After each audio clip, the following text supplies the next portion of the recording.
Hello, dear students and viewers.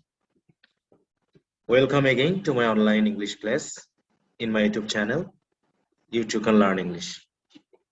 আশা করি তোমরা সকলে ভালো আছো এবং সুস্থ আছো। তো যথারীতি আমি হাজির হয়েছি ইংরেজি অনার্স প্রথম বর্ষের আরেকটি নতুন ভিডিও ক্লাস নিয়ে। আর এই ভিডিও ক্লাসে আমি এই বর্ষেরই চতুর্থ পেপার যেটি রয়েছে ইন্ট্রোডাকশন টু প্রোজ, তারই যে চতুর্থ নম্বর নন ফিকশনটি রয়েছে জর্জ অরওয়েলের লেখা শুটিং অ্যান এলিফ্যান্ট, তার উপরে বিস্তারিত আলোচনা সহ বাংলা অনুবাদ তোমাদের সামনে উপস্থাপন করব। তো ডিয়ার স্টুডেন্টস, আশা করি তোমরা পুরো ক্লাস জুড়ে আমার সাথে থাকবে। আরেকটি কথা বলতে হচ্ছে এখানে যে শুটিং অ্যান এলিফ্যান্ট এই যে অটোবায়োগ্রাফিক্যাল এসেটি, এটি আসলে অনেক বড়, একটা লেকচারে এই বিষয়টি কমপ্লিট করা যাবে না।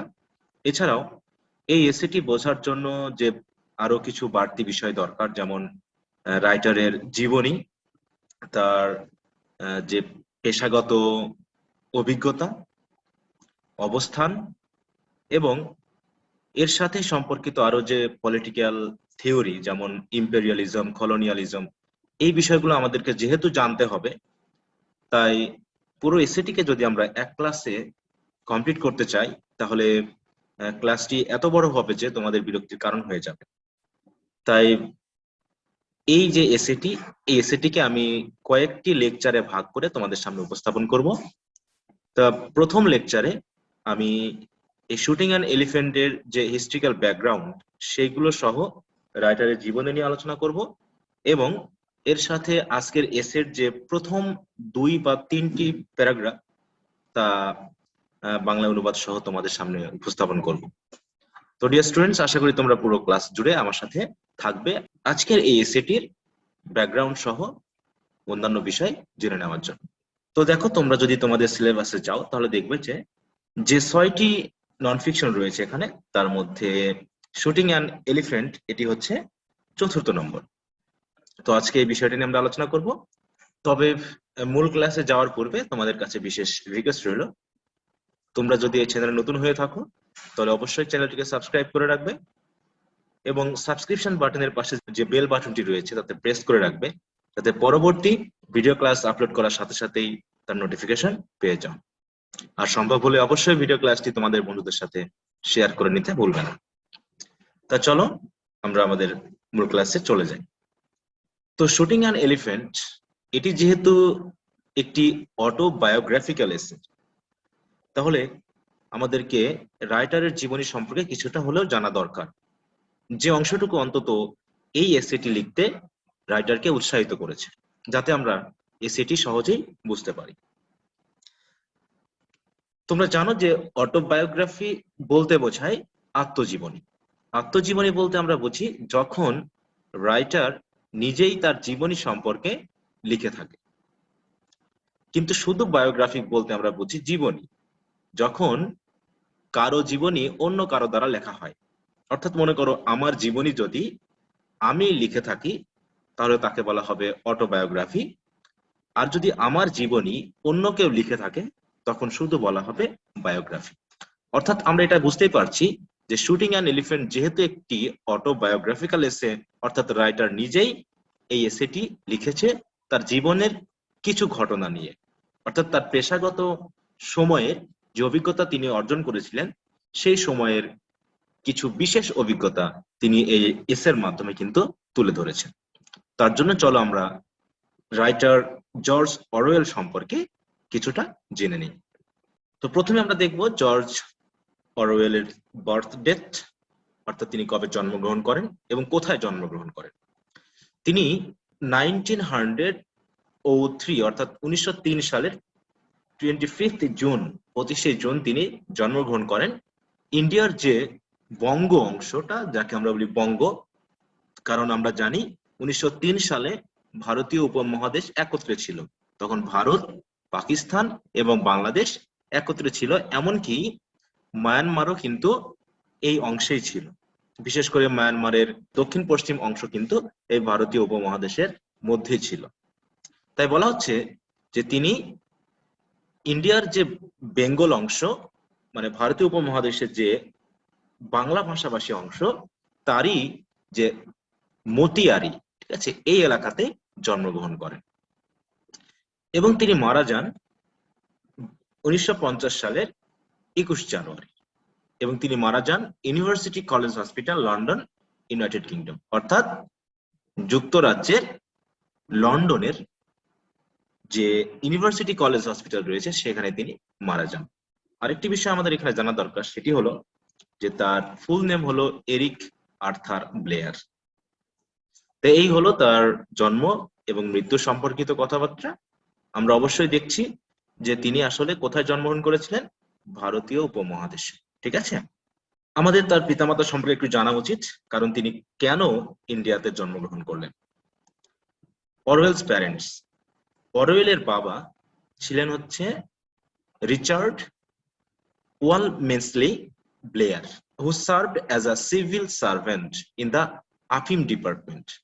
অর্থাৎ আমরা জানি আফিম বলে যে উপাদানটি রয়েছে, বিশেষ করে নেশা কাজে ব্যবহার করা হয়, সেই ডিপার্টমেন্টেরই তিনি সিভিল সার্ভেন্ট ছিলেন। সিভিল সার্ভেন্ট বলতে আমরা জানি সরকারি কর্মকর্তা। এছাড়াও তার মা ছিলেন হচ্ছে Ida Mabel Limouzin, who was the daughter of a tea merchant in Burma. অর্থাৎ তার মা ছিলেন হচ্ছে বার্মায় কর্মরত একজন ব্যবসায়ী, যাকে বলছি আমরা টি মার্চেন্ট, তারই কন্যা। অতএব আমরা বুঝতেই পারছি যে তার পিতা এবং মাতা উভয়েই ভারতীয় উপমহাদেশে ছিল, বার্মাতে, এবং সেখানে তিনি কিন্তু জন্মগ্রহণ করেন, ঠিক আছে। আরেকটি বিষয় হলো তার বাবা মা দুইজনেই ছিলেন হচ্ছে ব্রিটিশ, ওকে। তাই তিনি ভারতীয় উপমহাদেশে জন্মগ্রহণ করলেও তিনি কিন্তু একজন ব্রিটিশ। এরপর চলে আসি তার ক্যারিয়ার সম্পর্কে একটু আলোচনা নিয়ে। বলছে George Orwell was an English novelist, essayist and critic. তাহলে তিনি নভেল লিখেছেন, তিনি বেশ কিছু প্রবন্ধ লিখেছেন এবং তিনি কিন্তু সাহিত্য সমালোচক বা সোসাইটি নিয়ে তিনি সমালোচনামূলক অনেক লেখালেখি করেছেন। তবে he is mostly famous for his political satires, Animal Farms and 1984। অর্থাৎ তার যে বিশেষ দুটি লেখা যেগুলো স্যাটায়ার আর কি, বিশেষ করে রাজনৈতিক satire, political satire, animal farms এবং 1984, এই দুটো লেখার জন্য তিনি কিন্তু বেশি পরিচিত। এরপর আমরা দেখি হি ওয়াজ বর্ন ইন ইন্ডিয়া 1903, অর্থাৎ 1903 সালে তিনি ইন্ডিয়াতে জন্মগ্রহণ করেছিলেন, but move to England with his mother and sister in 1904। অর্থাৎ 1904 সালে তিনি কিন্তু তার মা এবং বোনের সাথে ইংল্যান্ডে চলে যান। He was brought up in England, অর্থাৎ তিনি ইংল্যান্ডেই বড় হন, লেখাপড়া সবকিছু কমপ্লিট করেন। And during his stay there, আর ইংল্যান্ডে অবস্থান করা অবস্থায় he developed his antipathy towards the English class system. অর্থাৎ তিনি যখন ইংল্যান্ডে ছিলেন সেই সময়টাতেই তিনি ইংলিশ সমাজের মধ্যে যে শ্রেণীগত বৈশিষ্ট্য রয়েছে বা পদ্ধতি রয়েছে সেটার প্রতি তার কিন্তু ব্যাপক একটা ঘৃণা ছিল। অ্যান্টিপ্যাথি মানে কি? ঘৃণা, বিদ্বেষ কাজ করত, কারণ তিনি ইংলিশ সমাজের যে শ্রেণী ভেদ এটাকে তিনি মোটেও পছন্দ করতেন না। However, he came to Burma in 1922, অর্থাৎ 1922 সালে তিনি আবার বার্মাতে ফিরে আসেন, to serve as an assistant superintendent in the Indian Imperial Police from 1922 to 1927। অর্থাৎ তিনি বার্মাতে 1922 সালে ফিরে আসেন ভারতের ইম্পেরিয়াল পুলিশে সহকারী সুপারিনটেন্ডেন্ট হিসেবে কাজ করার জন্য। আর তিনি এই কাজটা করেছিলেন 1922 সাল থেকে 1927 সাল পর্যন্ত। কারণ কি? As his mounting dislike of imperial rule in Burma lead to his resignation. কারণ হিজ মাউন্টিং ডিসলাইক, মাউন্টিং মানে কি? ক্রমবর্ধমান, ডিসলাইক মানে হচ্ছে কি? বিতৃষ্ণা, ঘৃণা, এই জাতীয় জিনিসগুলো। কিসের প্রতি? ইম্পেরিয়াল রুল ইন বার্মা, বার্মায় ব্রিটিশ শাসনের প্রতি তার এই ডিসলাইক বা তার এই ঘৃণা তাকে বাধ্য করলো এই পুলিশের কাজ থেকে, পেশা থেকে পদত্যাগ করতে।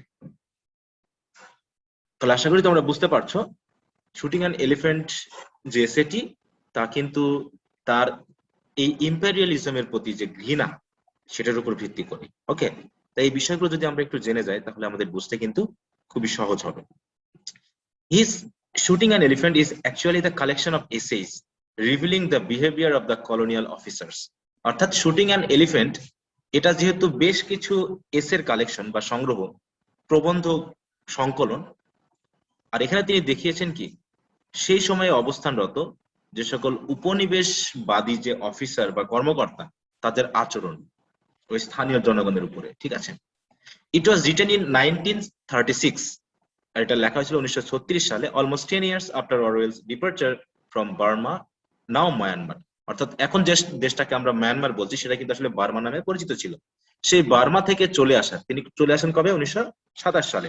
তাহলে সেই বার্মা থেকে চলে আসার ঠিক 10 বছর পরে তিনি কিন্তু এই শুটিং অ্যান এলিফ্যান্ট যে প্রবন্ধ গ্রন্থ সেটা কিন্তু রচনা করেন। ওকে, তাহলে আমরা বুঝতে পারছি যে আসলে শুটিং অ্যান এলিফ্যান্ট কি সম্পর্কে হবে। এরপর আমরা একটু জেনে নিতে চাই কলোনিয়ালিজম বা ইম্পেরিয়ালিজম বলতে আসলে কি বোঝানো হয়, কারণ এইটুকু যদি আমরা না বুঝে যাই তাহলে যে এসএটি আমাদের পড়তে কিন্তু একটু কঠিন হবে, বুঝতেও কিন্তু কঠিন হবে, ঠিক আছে। তাহলে কলোনিয়ালিজম আসলে কি? The colonialism is a practice or policy of control, তাহলে নিয়ন্ত্রণের একটা পদ্ধতি বা প্রথা by one people or power over other people or areas। তাহলে এক জাতি, পিপল মানে আমরা বুঝবো জাতি, তাহলে একটা জাতি যখন বা একটা ক্ষমতা বা ক্ষমতাশালী রাষ্ট্র যখন অন্য জাতি বা অন্য জাতির যে দেশ বা রাষ্ট্র তার উপরে নিয়ন্ত্রণ প্রয়োগ করবে, তখন এই যে নিয়ন্ত্রণ করার প্রক্রিয়া, এই প্রক্রিয়াটাকে বলা হবে কি কলোনিয়ালিজম। আর এটা প্রধানত কি কিসের জন্য করা হয়ে থাকে? অফেন বাই এস্টাবলিশিং কলোনিজ, মানে উপনিবেশ স্থাপন করার মাধ্যমেই। অর্থাৎ যে এলাকাকে নিয়ন্ত্রণ করা হবে সেই এলাকাতেই অফিস বা নিজস্ব সেনাবাহিনী এগুলো প্রেরণ করার মাধ্যমে ওই স্থানীয় জনগণকে কিন্তু নিয়ন্ত্রণ করা হবে, and generally with the aim of economic dominance। আর এই কলোনিয়ালিজম প্রধানত ঘটে থাকে ওই এলাকার উপরে অর্থনৈতিক প্রাধান্য বিস্তার করার জন্য। অর্থাৎ ওখানে যত বেশি অর্থনৈতিক সুবিধা পাওয়া যায় সবকিছু শুষে নেওয়া, এরকম আর কি বিষয়টা। যদি আমরা একটু উদাহরণ হিসাবে বলি, যেমন ব্রিটিশরা কিন্তু আমাদের এই উপমহাদেশে যখন এসেছিল, তারা এই উপমহাদেশকে দেখেছিল ধন রত্নে প্রাচুর্যপূর্ণ। অতএব তারা এখানে ছিল, তারা এখানকার অশিক্ষিত সাধারণ জনগণের উপরে প্রাধান্য বিস্তার করে এখানে যত ধরনের সম্পদ ছিল সবগুলো কিন্তু আস্তে আস্তে আস্তে আস্তে সরিয়ে তাদের নিজ দেশে নিয়ে গেল। তারা কিন্তু এখানে তাদের বিশ্ববিদ্যালয় স্থাপন করেছিল, কলেজ স্থাপন করেছিল, তাদের নিজস্ব অফিস ছিল। হ্যাঁ, অতএব তাহলে কি হচ্ছে, এখানে তারা উপনিবেশ স্থাপন করার মাধ্যমেই তারা সাধারণ জনগণকে, স্থানীয় জনগণকে নিয়ন্ত্রণ করার মাধ্যমে এখান থেকে তারা কিন্তু অর্থনৈতিক লাভ তাদের দেশে নিয়ে চলে যায়, ঠিক আছে। তাই বলছে in the process of colonization, আর এইভাবে উপনিবেশবাদের মাধ্যমে কলোনাইজার্স মে ইম্পোজ দেয়ার রিলিজিয়ন, তারা তাদের ধর্মকে এখানে প্রয়োগ করতে পারে, ল্যাঙ্গুয়েজ ভাষাকে প্রয়োগ করতে পারে, ইকোনমিক্স মানে অর্থনৈতিক যে সিস্টেম সেটা প্রয়োগ করতে পারে, অ্যান্ড আদার কালচারাল প্র্যাকটিসেস, এবং অন্যান্য যে সকল সাংস্কৃতিক প্রথা রয়েছে সেগুলো কিন্তু এই উপনিবেশগুলোতে তারা প্রয়োগ করতে পারে বা ইম্পোজ বা আরোপ করতে পারে, ঠিক আছে। The foreign administrators rule the territory in pursuit of their interest। অতএব বিদেশি এই সকল অ্যাডমিনিস্ট্রেটররা বা প্রশাসকেরা তারা কি করে, এই সকল এলাকাগুলোকে, টেরিটরি মানে কি এলাকা, এই সকল এলাকাগুলোকে রুল করে বা শাসন করে in pursuit of their interest, তাদের নিজস্ব স্বার্থ উদ্ধারের জন্য। Seeking to benefit from the colonized religions people and resources, আর তারা সবসময় পাওয়ার চেষ্টা করে উপনিবেশ যে এলাকায় স্থাপন করা হয় সেই এলাকার জনগণ থেকে এবং এই জনগণের মাধ্যমে এবং এখানে অবস্থিত যে সকল সম্পদ, এই সম্পদগুলোর মাধ্যমে নিজস্ব স্বার্থ পূরণ করা, ঠিক আছে। ইট ইজ অ্যাসোসিয়েটেড উইথ বা ডিস্টিংক্ট ফ্রম ইম্পেরিয়ালিজম। বলছে এই কলোনিয়ালিজম যে সিস্টেমটা বা প্র্যাকটিসটা, এটা ইম্পেরিয়ালিজমের সাথেই বা সাম্রাজ্যবাদের সাথেই সম্পর্কিত, কিন্তু কিছুটা পার্থক্য আছে। তাহলে কলোনাইজেশন হচ্ছে কি, যে একটা এলাকাতে বসেই বা শিকড় গেড়েই ওই এলাকাকে শাসন করা, ঠিক আছে। আর এটা আমরা জানলাম এই কলোনিয়ালিজমের যে সংজ্ঞা সেখান থেকে। তাহলে ইম্পেরিয়ালিজম কি? Imperialism is a policy or ideology of extending the rule over peoples and other countries for extending political and economic access, power, and control, often through employing hard power, especially military force, but also soft power. তাহলে imperialism সেই ধরনের পদ্ধতি মানে policy বা পন্থা এবং ideology বা মতবাদকে বোঝায় যার উদ্দেশ্য হলো অন্য কোনো জাতি বা দেশের উপর মানে শাসন চাপিয়ে দেওয়া বা অন্য জাতিকে শাসন করা, বিশেষ করে অর্থনৈতিক এবং রাজনৈতিক শাসন। ঠিক আছে, আর এগুলো কিসের মাধ্যমে করা হয়? রাজনৈতিক, অর্থনৈতিক বা অন্যান্য যে সকল ক্ষমতা বা নিয়ন্ত্রণ রয়েছে সেগুলোকে এক্সটেন্ড করা, মানে কি বিস্তার লাভ করা বা ছড়িয়ে দেওয়ার মাধ্যমে। আর যেগুলো করা হয় প্রধানত হার্ড পাওয়ার ব্যবহার করে, স্পেশালি মিলিটারি ফোর্স।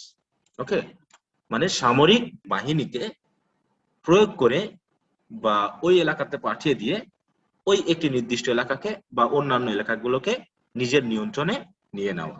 ঠিক আছে, বাট অলসো সফট পাওয়ার, মাঝে মাঝে যে সকল সফট পাওয়ার রয়েছে যেমন ভাষা, ধর্ম, তারপরে কালচার, এগুলো প্রয়োগ করার মাধ্যমেও অন্য জাতি বা দেশকে নিজের নিয়ন্ত্রণে নিয়ে আসা। এটা ঠিক অনেকটা কি কলোনিয়ালিজমের মতোই, কিন্তু কলোনিয়ালিজমের ব্যাপারটা হচ্ছে কলোনি স্থাপন করার মাধ্যমে, আর ইম্পেরিয়ালিজমের ক্ষেত্রে কি হয় যে কলোনি স্থাপন করা হয় না, কিন্তু নিজস্ব সেনাবাহিনী প্রেরণ করার মাধ্যমে বা অন্যান্য ভাষাগত বা হচ্ছে সাংস্কৃতিকগত প্রভাব বিস্তার করার মাধ্যমে এই কাজটা করা হয়ে থাকে। ঠিক আছে, বলা হচ্ছে actually it is a policy of extending a countries power and influence, অর্থাৎ একটা দেশের ক্ষমতা বা প্রভাবকে বিস্তার লাভ করা থ্রু কলোনাইজেশন, মানে কলোনাইজেশন বা হচ্ছে উপনিবেশবাদ বা উপনিবেশকে ব্যবহার করার মাধ্যমে।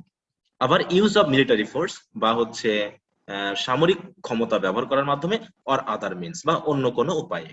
ঠিক আছে, while related to the concepts of colonialism and empire, বলছে যদিও ইম্পেরিয়ালিজম অনেকটা কলোনিয়ালিজমের সাথেই সম্পর্কিত, এই ধারণার সাথে সম্পর্কিত, তারপরে কি বলা হচ্ছে imperialism is a distinct concept, এটা একটি সম্পূর্ণ স্বতন্ত্র একটি ধারণা that can apply to other forms of expansion and many forms of government. তাই বলছে ইম্পেরিয়ালিজম কথাটা অন্যান্য ক্ষেত্রেও কিন্তু অ্যাপ্লাই যোগ্য। তাই এটাকে কলোনিয়ালিজম থেকে একটু আলাদা করে দেখা হলেও আসলে কলোনিয়ালিজম এবং ইম্পেরিয়ালিজম এই দুটা মতবাদ অনেকটাই একই ধরনের। ঠিক আছে, তারপর কি বলছে colonialism and imperialism in fact started about the year 15,000, অর্থাৎ 1500 সালের দিকে আসলে এই কলোনিয়ালিজম বা ইম্পেরিয়ালিজম বলে যে ধারণা মোটামুটি সৃষ্টি হয়। when various European nations like England, France, Portugal, Spain, অর্থাৎ এই ইংল্যান্ড, ফ্রান্স, পর্তুগাল বা স্পেনের মতো আরো কিছু দেশ, ইউরোপিয়ান দেশ, তারা করলো কি ডিসকভার্ড, আবিষ্কার করলো, কনকুয়ার্ড, অধিকার করলো বা জয় করলো, সেটেলড, স্থাপন করলো, এন্ড এক্সপ্লয়েটেড, এবং শেষে কি করলো শোষণ করলো large areas of the world, বিশ্বের অন্যান্য যে বৃহৎ এলাকা রয়েছে সেই এলাকাগুলোতে। যেমন দক্ষিণ আমেরিকার অধিকাংশ রাষ্ট্র কিন্তু শোষিত হয়েছে বা শাসিত হয়েছে স্পেনের দ্বারা, পর্তুগালের দ্বারা। আবার আফ্রিকার অধিকাংশ রাষ্ট্র কিন্তু শাসিত হয়েছে ফ্রান্সের দ্বারা। আবার এশিয়া মহাদেশের অধিকাংশ রাষ্ট্র কিন্তু শাসিত হয়েছে ইংল্যান্ডের দ্বারা। এইভাবে বিভিন্ন মহাদেশের বড় বড় এলাকাগুলোকে কিন্তু শাসন করেছে ইউরোপিয়ান এই সকল দেশগুলো।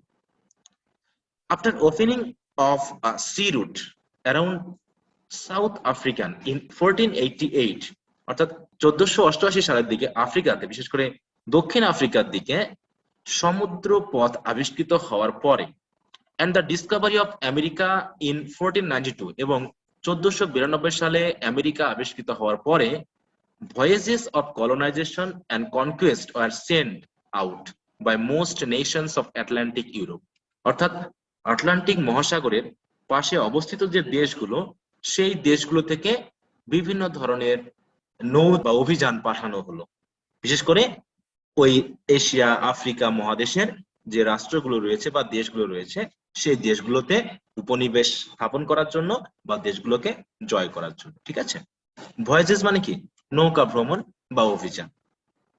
ইন দ্য 19th century, অতএব 19 শতকের দিকে গিয়ে some of the European countries like England, France and Belgium, তাহলে বেলজিয়াম, ইংল্যান্ড এবং ফ্রান্সের মতো কিছু ইউরোপীয় দেশ কি করলো occupied many nations of Asia and Africa, Asia এবং আফ্রিকার অনেক দেশ কিন্তু তারা দখল করে নিল।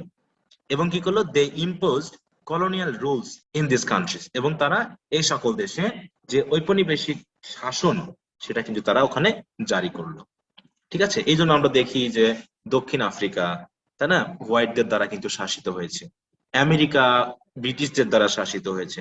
এইভাবে পৃথিবীর বিভিন্ন দেশ বিভিন্ন সময়ে ইউরোপের বেশ কয়েকটি দেশ দ্বারা কিন্তু শোষিত হয়েছে বা শাসিত হয়েছে অনেক বছর ধরে।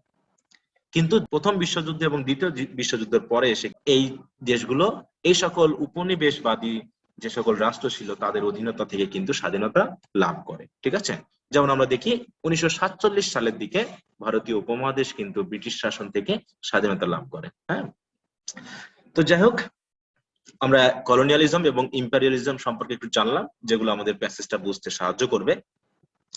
এখন আমরা দেখি যে ইম্পেরিয়ালিজম ব্যাপারটা শুটিং অ্যান এলিফ্যান্টের সাথে কেমন ভাবে জড়িত। ঠিক আছে, বলা হচ্ছে জর্জ অরওয়েলস অটোবায়োগ্রাফিক্যাল এসে shooting an elephant gives us a glimpse into the evil of British colonial rule in Burma, now Myanmar। অর্থাৎ বার্মা নামক যে দেশটি ছিল তখন, যেটা এখন মায়ানমার নামে পরিচিত, সেই দেশে বা সেই এলাকায় ব্রিটিশ যে কলোনিয়াল রুল ছিল, শাসন ছিল, সেই শাসনের যে খারাপ দিক, সেই খারাপ দিক সম্পর্কে গ্লিমস মানে কি একটা ধারণা বা একটা চিত্র তিনি আমাদেরকে প্রদান করেছেন। কে প্রদান করেছেন? জর্জ অরওয়েল, তার এই শুটিং অ্যান এলিফ্যান্ট নামক যে আত্মজীবনী মূলক প্রবন্ধ, সেই প্রবন্ধের মাধ্যমে। Orwell served with the imperialist police in Burma. আমরা আগে যে জেনেছি যে তিনি এই যে সাম্রাজ্যবাদী পুলিশ বাহিনী, এই পুলিশ বাহিনীতে কিন্তু তিনি সাব ডিভিশনাল পুলিশ অফিসার হিসেবে কাজ করতেন। কারণ কি, তখন বার্মা কি ছিলেন? While it was still a part of the British Commonwealth and Empire. কারণ ওই সময়ে মানে যখন জর্জ অরওয়েল পুলিশ অফিসার হিসেবে কাজ করত, তখন কিন্তু মায়ানমার আসলে বা বার্মা এই কমনওয়েলথের অধীনে ছিল। কারণ আমরা জানি যে because British rule in Burma lasted from 1824 to 1942, অর্থাৎ 1824 সাল থেকে 1948 সাল পর্যন্ত আসলে ব্রিটিশরা এই বার্মাতে শাসন করেছিল। His service under the British imperialists roused in him a sense of guilt about British colonial rule। অর্থাৎ তিনি যখন এই পুলিশ অফিসার হিসাবে এই ব্রিটিশ সাম্রাজ্যবাদীদের অধীনে কাজ করতেন, তখনই এই ব্রিটিশ ঔপনিবেশিক শাসন সম্পর্কে তার ভিতরে এক ধরনের অপরাধ বোধ কিন্তু সৃষ্টি হয়েছিল বা তৈরি হয়েছিল। আর এ কারণেই he felt a need to make some personal expiation from it. অতএব সেই কর্মরত অবস্থায় তিনি কিন্তু অনুভব করতেন যে আমার আসলে এই ধরনের প্রফেশন থেকে নিজেকে মুক্ত করা উচিত। অতএব তিনি সবসময় ব্যক্তিগতভাবে নিজেকে এই জায়গা থেকে মুক্ত করতে চাইতেন। আর এখানে এক্সপিয়েশন বলতে আমরা বুঝবো হচ্ছে প্রায়শ্চিত্ত করা, অর্থাৎ তিনি নিজেকে মুক্ত করে তার এই অপকর্মের জন্য তিনি কিছুটা হলেও প্রায়শ্চিত্ত করতে চেয়েছিলেন। তাই তিনি কিন্তু 1922 সাল থেকে এই পুলিশ অফিসার হিসেবে কাজ করলে 1927 সালের দিকে এসে কিন্তু তিনি এই পুলিশ যে প্রফেশন, এই ব্রিটিশ ইম্পেরিয়ালিস্টিক রুলের আন্ডারে, সেটা কিন্তু ত্যাগ করে তিনি আবার পুনরায় ইংল্যান্ডে ফিরে যান।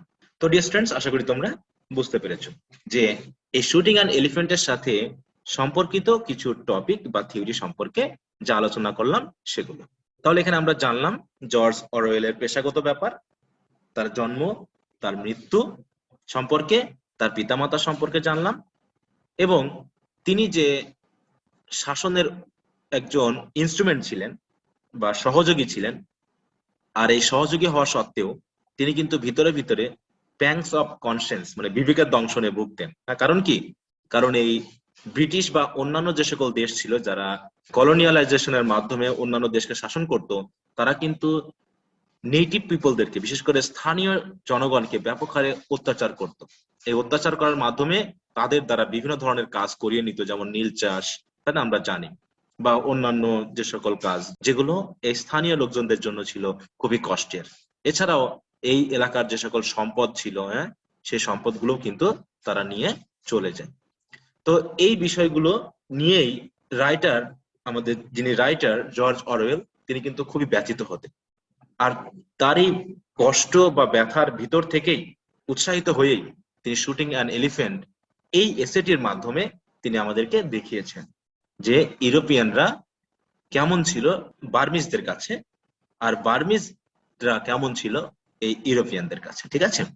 অতএব স্থানীয় লোকজনদের সাথে যে কলোনাইজারদের যে ভালো একটা সম্পর্ক ছিল না, সেটা তিনি কিন্তু এখানে উপস্থাপন করেছেন।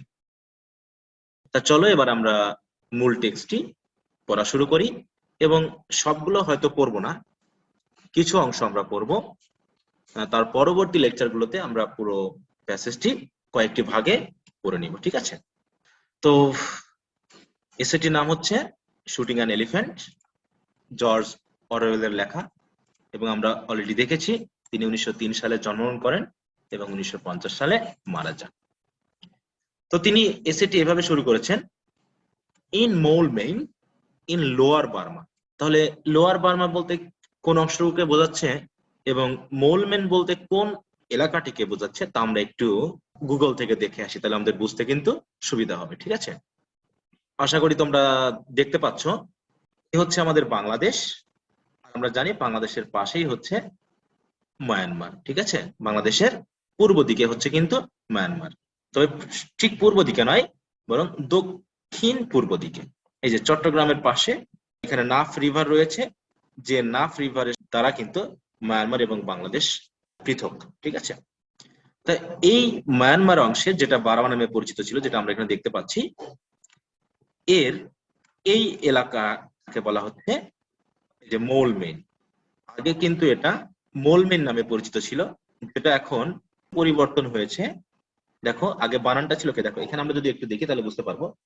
এখানে বলা হচ্ছে এই যে মাওলামাইন, formerly Moulmein, is the fourth largest city of Myanmar, 300 kilometers south east of Yangon। তার মানে এই এলাকাটাতেই, মানে তৎকালীন মোলমেন নামে পরিচিত যে এলাকাটি, যে সিটি, সেই সিটিতে আসলে জর্জ অরওয়েল পুলিশ অফিসার হিসাবে কাজ করতেন। তাই তিনি ওই তথ্যটা দিয়ে কিন্তু তার এই এসেটি শুরু করেছেন। তাহলে আবার আমরা আমাদের টেক্সটে ফিরে যাই। তোমরা দেখতে পাইলে আসলে মোলমেন এলাকাটি কোথায়। আমরা যদি বাংলাদেশ দেখি, কোথায় বাংলাদেশ আর কোথাও হচ্ছে মোলমেন, ঠিক আছে। এটা হচ্ছে কি, আন্দামান যে সি রয়েছে, সমুদ্র, বিশেষ করে বঙ্গোপসাগরের এখানে কিন্তু অবস্থিত। বলা হচ্ছে ফোর্থ লার্জেস্ট, অর্থাৎ মায়ানমারের যে বড় বড় সিটি রয়েছে, সেই সিটির মধ্যে এই মোলমেন হলো চতুর্থ আয়তন, ঠিক আছে। তাহলে কি হলো, in Moulmein in Lower Burma. Lower Burma কেন বলা হচ্ছে, কারণ আমরা জানি দক্ষিণ সাইডকে আমরা লো ধরি, আর হাই ধরি হচ্ছে উত্তর সাইডকে, তাই তো। তাই লোয়ার বার্মা বলতে আমরা এই ঠিক সমুদ্রের কাছাকাছি এলাকাগুলোকে বুঝি। তা লোয়ার বার্মার মোলমেনে কি করা হতো, আই ওয়াজ হেটেড। হেট মানে কি, ঘৃণা করা, মানে আমাকে ব্যাপক হারে ঘৃণা করা হতো। কারা করতো ঘৃণা, by large numbers of people, তাই তো। অসংখ্য মানুষ আমাকে ব্যাপক হারে ঘৃণা করতো। কোথায়, আমি যেখানে পুলিশ অফিসার হিসেবে কাজ করতাম। তারপরে তিনি বলছেন, the only time in my life, বলছে আমার জীবনে একমাত্র সময় একবার এসেছিল, that I have been important enough, যে আমি খুবই গুরুত্বপূর্ণ মানুষে পরিণত হয়েছিলাম, for this to happen to me.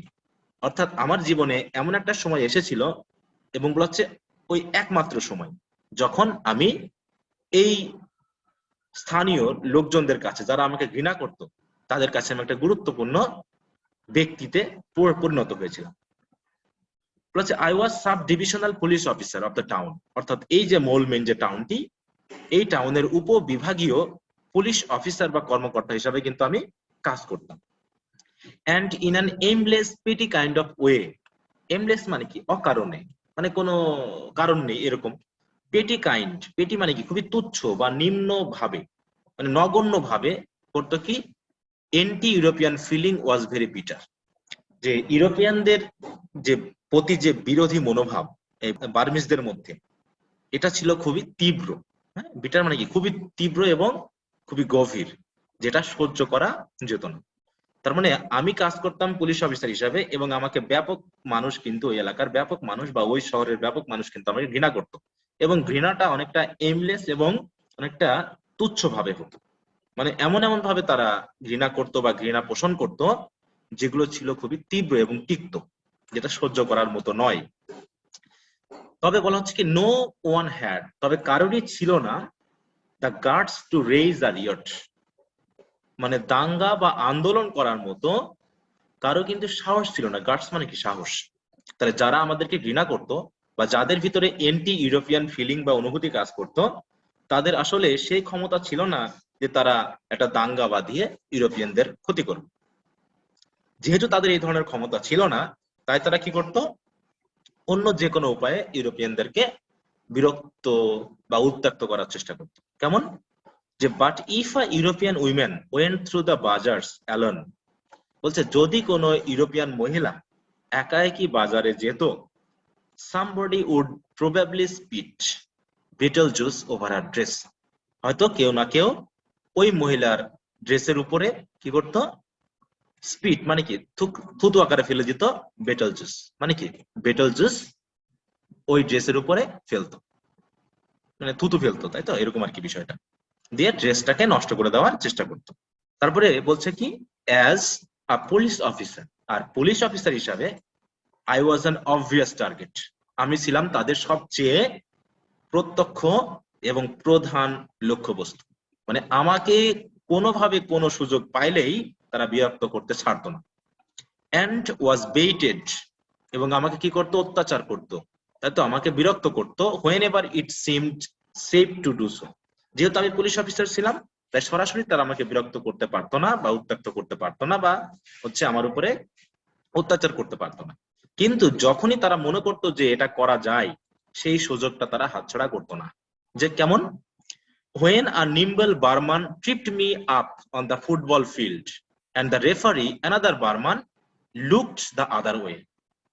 তাহলে কি হতো? যখন বার্মিজদের সাথে হয়তো ইউরোপিয়ানদের একটা ফুটবলের আয়োজন করলে বা খেলার আয়োজন করলে, তখন কি হতো?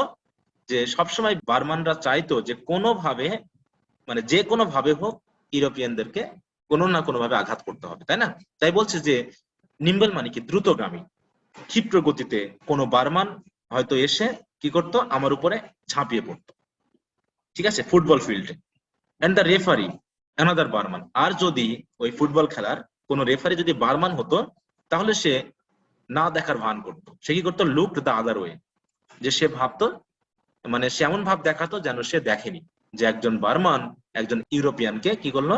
ফেলে দিল, বা তার গায়ের উপরে এসে পড়লো, বা তাকে মারলো, এটা তারা দেখতো না। এইভাবে কিন্তু তারা সুযোগগুলো গ্রহণ করত, যাতে ইউরোপিয়ানদেরকে কি করা যায়? একটু হলেও আঘাত করা যায়। ওদিকে আবার the crowd yelled with hideous laughter. Hideous মানে কি? হিংস্র হাসিতে ফেটে পড়তো ওই বার্মান যে সকল ক্রাউড বা জনগণ, তারা এই সকল দেখে যে না, কোনো না কোনো ভাবে হোক ইউরোপিয়ানদেরকে আঘাত করা গেছে, ঠিক আছে। This happened more than once, বলছে এরকম ঘটনা অসংখ্যবার ঘটেছে। ইন দ্য এন্ড, শেষ পর্যন্ত কি হতো? The sneering yellow faces of young men. অতএব স্নিয়ারিং মানে কি? স্নিয়ারিং মানে সবসময় তাদের বিদ্রুপাত্মক ভাব রয়েছে চোখে মুখে, এরকম ইয়েলো ফেস। কারণ আমরা জানি যে ইউরোপিয়ানরা হচ্ছে একদম হোয়াইট, সাদা, আর বার্মিজরা হচ্ছে কেমন? অনেকটা ইয়েলো টাইপের, তাই না? হলদেটা তাদের শরীরে। তাই বলা হচ্ছে yellow face of young men that made me everywhere, যে যেখানে আমি দেখতাম এই জাতীয় কোনো ইয়ং মেন, তারা করতো কি? দ্য ইনসার্টস হুটেড আফটার মি, আর সব সময় আমার পিছন পিছন তারা কি করতো? আমাকে ইনসাল্ট বা অপমান করে বেড়াতো। when I was at a safe distance, আর যখনই আমি কি কেমন থাকতাম? মোটামুটি একটু নিরাপদ দূরত্বে থাকতাম, আমি দেখতাম যে ওই বার্মিজরা আমাকে ঠাট্টা করছে, অপমান করছে, বা কোনো না কোনো ভাবে গালিগালাজ করছে, ঠিক আছে। আর এই সকল গালিগালাজ কি হতো? Goat badly on my nerves. Goat badly মানে কি? গভীর ভাবে আমাকে আঘাত করতো বা ব্যথা দিত, বা আমি কষ্ট পেতাম। নার্ভস মানে তো আমরা বুঝছি যে আমাদের একদম অন্তরে লাগতো, হ্যাঁ, অন্তরে খোঁচা দিত, এরকম আর কি বাংলা কথা। আশা করি তোমরা বুঝতে পারছো ঘটনাগুলো কি ঘটতো সেই সময়। এদিকে আবার বলা হচ্ছে কি, দ্য ইয়াং বুদ্ধিস্ট প্রিস্ট, ওদিকে যে সকল ইয়াং বুদ্ধিস্ট যাজকরা ছিল, পুরোহিতরা ছিল, তারা কি ছিল? Were the worst of all, তারা ছিল খারাপের খারাপ। তারা আরো বেশি খারাপ ভাবে ইউরোপিয়ানদেরকে অত্যাচার করতো, বিশেষ করে আমাকে, রাইটার বলছেন, তাই না?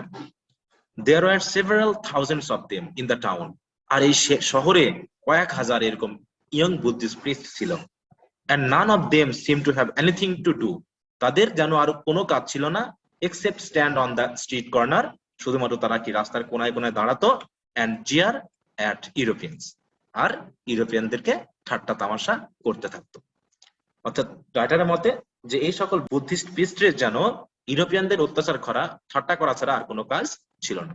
মানে সুযোগ পাইলেই বার্মিজরা কি করতো, ইউরোপিয়ানদেরকে ঠাট্টা করত, তামাশা, গালিগালাজ করত। তাহলে আমরা বুঝতে পারছি যে এন্টি ইউরোপিয়ান ফিলিং কত স্ট্রং ছিল বার্মিজদের মধ্যে। আর এই এন্টি ইউরোপিয়ান ফিলিংটা কেন আসলো? অতএব এর মাধ্যম দিয়ে রাইটার দেখাতে চাচ্ছেন যে the evil side of the imperialism imposed by the British. অতএব ব্রিটিশরা যে সাম্রাজ্যবাদ বা উপনিবেশবাদ চাপিয়ে দিয়েছে বার্মিজদের উপরে, কারণ কি নিজের এলাকাতে নিজের দেশে যদি কেউ স্বাধীনভাবে থাকতে না চায়, বাইরে থেকে এসে লোক যদি শাসন করে, তাহলে এটা অবশ্যই মেনে নেওয়ার মতো নয়। আর এই কাজটাই বার্মিজরা কিন্তু মেনে নিতে পারেনি। ঠিক আছে, যেমনটা আমরাও কিন্তু মেনে নিতে পারিনি ভারতীয় উপমহাদেশে, কারণ বহুবার এই ভারতীয় উপমহাদেশে ব্রিটিশদের বিরুদ্ধে কিন্তু আন্দোলন, দাঙ্গা ইত্যাদি হয়েছে। আর যেহেতু বার্মানরা তাদের বিরুদ্ধে সরাসরি আন্দোলন করতে পারতো না, তারা কিন্তু কোনো না কোনো ভাবে মোটামুটি ইউরোপিয়ানদের আঘাত করতে পারলেই খুশি হইতো। তো যাই হোক, রাইটার বলছেন কি, all this was perplexing and upsetting. এই সব কিছু ছিল একদম হতবুদ্ধিকর এবং বিরক্তিকর। মানে বুঝে উঠতে পারতো না রাইটার যে তার কি করা উচিত। ফর ফর বলতে এখানে কারণ বোঝাচ্ছে। ফর এট দ্যাট টাইম, সেই সময়ে, I had already made up my mind. মানে এই সকল বিভিন্ন সিচুয়েশনে পড়ে রাইটার বলছেন যে আমি মন স্থির করে ফেলেছিলাম বা বুঝতে পারছিলাম that imperialism was an evil thing, যে সাম্রাজ্যবাদ আসলে একটি খুবই খারাপ জিনিস। And the sooner I chucked up my job, chuck up মানে কি ত্যাগ করা, বলছে যত তাড়াতাড়ি আমি চাকরি ছেড়ে দিই and got out of it, এবং এই ইম্পেরিয়ালিস্টিক যে শাসন এটার থেকে যত তাড়াতাড়ি বের হওয়া যায় দা বেটার, ততই ভালো। অতএব তিনি চাচ্ছিলেন এই পুলিশ অফিসার যে পেশা সেটাকে বাদ দিয়ে এই ইম্পেরিয়ালিজমের যে তিনি একটা অংশ হিসাবে ছিলেন সেখানে আর না থাকতে, তিনি এই যে সাধারণ জনগণের উপর অত্যাচার এটার পার্ট হতে চাচ্ছিলেন না। থিওরিটিক্যালি অ্যান্ড সিক্রেটলি, অর্থাৎ বাস্তবগত দিক থেকে হোক অথবা গোপনে হোক। অফকোর্স, অবশ্যই, I was all for the Burmese, আমি আসলে বার্মিজদের পক্ষে ছিলাম। রাইটারের মতে তিনি বার্মিজদের পক্ষে ছিলেন। And all against their operations, আর তিনি ছিলেন তাদের যারা অত্যাচার করত বা অত্যাচারী তাদের বিরুদ্ধে। অর্থাৎ তিনি ব্রিটিশ ইম্পেরিয়ালিস্টিক যে সকল অফিসাররা ছিল, পুলিশ অফিসার ছিল বা অন্যান্য নেতারা ছিল, তাদের বিরুদ্ধে ছিলেন, যদিও তিনি আসলে তাদেরই একটা অংশ ছিলেন। কিন্তু তারপরও সেখানে থেকেও তিনি কিন্তু বার্মিজদের পক্ষে ছিলেন, কারণ তিনি বুঝতে পারছিলেন যে এই যে ব্রিটিশ ইম্পেরিয়াল রুল, এটা স্থানীয় যে সকল জনগণ বার্মিজ তাদের জন্য কতখানি ক্ষতিকর এবং কতখানি শোষণ এই ব্রিটিশ পিপলরা বার্মিজদের উপরে চালাচ্ছিল। এই যে অপারেশন মানে কাদের বোঝানো হচ্ছে, ব্রিটিশদেরকে। As for the job I was doing, আর আমি যে কাজটি করছিলাম, I hated it more bitterly, আমি এত তীব্রভাবে এটাকে ঘৃণা করতাম, then I can perhaps make clear, যেটা আমি ভাষায় প্রকাশ করতে পারবো না, মানে আমি বলে বোঝাতে পারবো না যে কতখানি ঘৃণা আমি আমার এই জবকে করতাম। In a job like that, বলছে এইরকম একটা চাকরিতে, that you see the dirty work of empire at close quarter, কারণ কি এই ধরনের চাকরিতে আসলেই সহজেই একদম কাছাকাছি, ক্লোজ কোয়ার্টার মানে কি একদম কাছাকাছি থেকে দেখা যেত যে একটা সাম্রাজ্যবাদের যে ডার্টি ওয়ার্ক মানে খারাপ দিক, হ্যাঁ, খারাপ দিকটা কতটুকু হতে পারে সেটা কিন্তু সরাসরি দেখা যেত। যেমন কিছু উদাহরণ এবার এটা তিনি বলছেন। দ্য রেস্ট প্রিজনার্স, হতভাগ্য যে সকল কয়েদিরা ছিল তারা কি করতো, huddling in the stinking cages of the lock up, তাদের যে জেলে বন্দি করে রাখা হতো সেইটা ছিল কি দুর্গন্ধময় কেজের মতো। আর যে কেজে তারা কি হার্ডলিং মানে কি গাদাগাদি করে থাকতো, মানে ছোট একটা কুঠিরে অনেক জনকে হয়তো একসাথে রাখতো, আর তাতে মানুষের ঘাম, এটা ওটা ইত্যাদির গন্ধে একদম স্টিংকিং হয়ে থাকতো, আর সেগুলো অবশ্যই তাদের জন্য স্বাস্থ্যকর ছিল না, বরং কষ্টদায়ক ছিল। এছাড়া বলা হচ্ছে কি the grey cowed faces of the long term convicts, আর এই যে লং টার্ম মানে কি দীর্ঘস্থায়ী, তাই তো দীর্ঘদিনের জন্য যারা জেলে ছিল যে সকল আসামিরা, তারা কেমন ছিল, grey and coward faces, coward মানে কি একদম কাবু হয়ে গেছে, দুর্বল হয়ে গেছে, ভীত যে সকল মুখ, এই যে যারা আসামি তাদের, এছাড়া the scared buttocks of the men who had been flogged with bamboos, এছাড়া সেই সকল মানুষের, তাহলে বাটক মানে কি জানি আমরা, পশ্চাৎভাগ মানুষের, তাই না, যেখানে কি করা হয়েছে, তাদেরকে বাঁশ দিয়ে, ফ্লগ মানে কি মারা, তাই তো, আঘাত করা, যে যাদেরকে বাঁশ দিয়ে বা কঞ্চি দিয়ে আঘাত করা হয়েছে, তাদের একদম পিছনে কি হয়ে গেছে, দাগ পড়ে গেছে। আর এই সকল কিছু, অল দিস অপ্রেস মি, আর সবকিছু আমাকে খুবই ব্যথা দিত, with an intolerable sense of guilt, কারণ কি আমার ভিতরে এক ধরনের অসহনীয় অপরাধ বোধ কাজ করছিল। আর এই অসহনীয় অপরাধ বোধই আমাকে ব্যাপক হারে কষ্ট দিত। কারণ কি এই যে সাধারণ জনগণ, যাদেরকে জোর করে লকআপে বন্দি করা হয়েছে, ছোট জায়গাতে অনেককে একসাথে রাখা হয়েছে, বা পেটানো হয়েছে, মারা হয়েছে, সবকিছুই দেখে আসলে রাইটার খুবই ব্যথিত বা কষ্ট পেতেন। But I could get nothing into perspective, কিন্তু বাস্তবিক দিক থেকে তিনি আসলে কিছুই করতে পারতেন না, মানে তার দিক থেকে আসলে কিছুই করার ছিল না। কারণ কি I was young and ill educated, কারণ আমি ছিলাম কি সেই সময় খুবই অল্প বয়সের, এবং আমি খুব একটা ভালো শিক্ষিত ছিলাম না।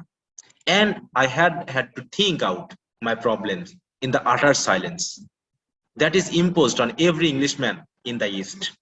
অতএব ইংলিশম্যানদের উপরে যে সকল বিষয় চাপিয়ে দেওয়া হয়েছে, সেগুলো একদম নীরবতায় সহ্য করা ছাড়া আর কিছু করার ছিল না। এই যে I had to think out my problems in the utter silence, মানে আমি যে সমস্যার মধ্যে আছি, আমি যে কোন জিনিসটা সহ্য করতে পারছি আর কোনটা পারছি না, এগুলো আমি বলতে পারতাম না।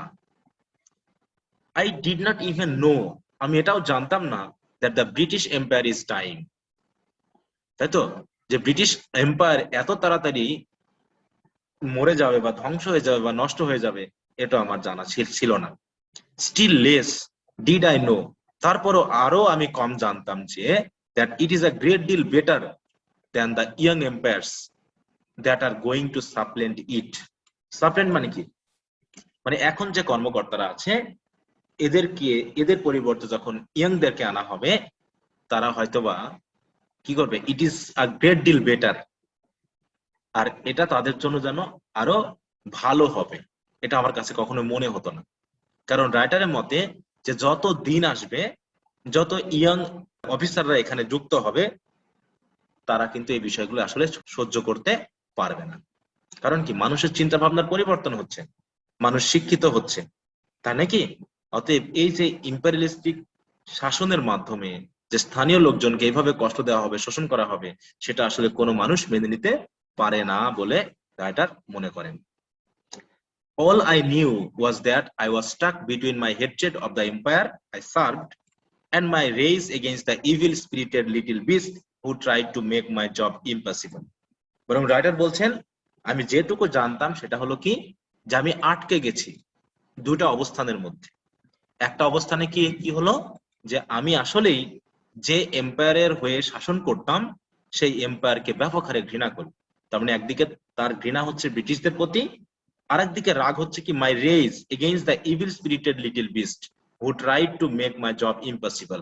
তাহলে ইভিল স্পিরিটেড লিটল বিস্ট বলতে কাদেরকে বোঝানো হচ্ছে, ওই সকল ইয়ং বার্মিজদের প্রতি, যারা রাইটারকে কোনো না কোনো ভাবে উত্ত্যক্ত করত, এবং তার এই চাকরি করাটাই তার জন্য একদম অসম্ভব করে তুলেছিল, যে কোনো না কোনো ভাবে তারা চেষ্টা করত যে রাইটারকে বিরক্ত, উত্ত্যক্ত বা গালিগালাজ করা যায় কিনা।